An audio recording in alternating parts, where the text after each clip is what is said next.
Magandang umaga, ako nga pala si Angela Mariel Torres at magbibigay ng aking refleksyon tungkol sa gampanin ng panitikan at lipunan kaugnay sa pagtataguyod ng diwa ng RA 1425 o tinatawag ding Batas Rizal. Alam niyo ba, ang panitikan ay salamin ng ating kasaysayan at lipunan dahil sa RA 1425 o Batas Rizal na ipapakita ang halaga ng pagmamahal sa bayan at pagkakaisa. Sa mga akda ni Rizal, makikita ang mga aral at paghihirap na nagbigay ng inspirasyon sa ating mga Pilipino. So, ano nga ba ang papel nito sa lipunan?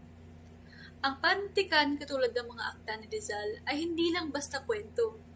Ito rin ay isang paraan para gisingin ang mga tao tungkol sa mga isyu sa ating lipunan. Sa mga libro No Limitangere, na taga namang kilalang-kilala natin, at El Filibusterismo, matututo tayong mag-isip at magsikap para sa pagbabago. So, ano ang kahalagaan ng RA 1425? Ang Batas Rizal ay nagtuturo ng mga akda ni Rizal para mas maintindihan ng mga kabataan katulad ko ang ating kasaysayan. Dahil dito, nananatili ang ating pagkakalilanlan bilang Pilipino at ang pagiging makabayan. Sa pagbabasa ng mga akda ni Rizal, natutunan ko magpahalaga sa kasaysayan at maging mapanuri sa mga nangyayari sa ating paligid. So, may kaugnayan pa nga ba ang mga panitikan ni Rizal sa ating kasalukuyan? Ang sagot yan ay oo.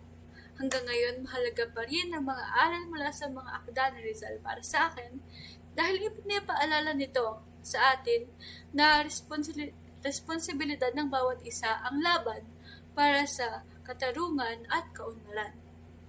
Kahit sa mga suliranin ng ating lipunan, ang mga akda ni Rizal ay nagsisilbing gabay para sa mas makatarungan at maayos na bansa. Sa pagtatapos, ang pagtangkilik sa RA 1425, napapakita natin ang pagpapahalaga sa ating panitikan at kasaysayan. Ang batas na ito ay hindi lang nagpapaalala sa ating nakaraan, kundi nagiging tulay para sa mga pagbabago at pagpapabuti ng ating bansa.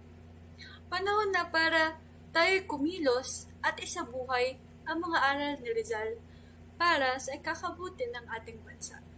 Yun lamang po. Maraming salamat.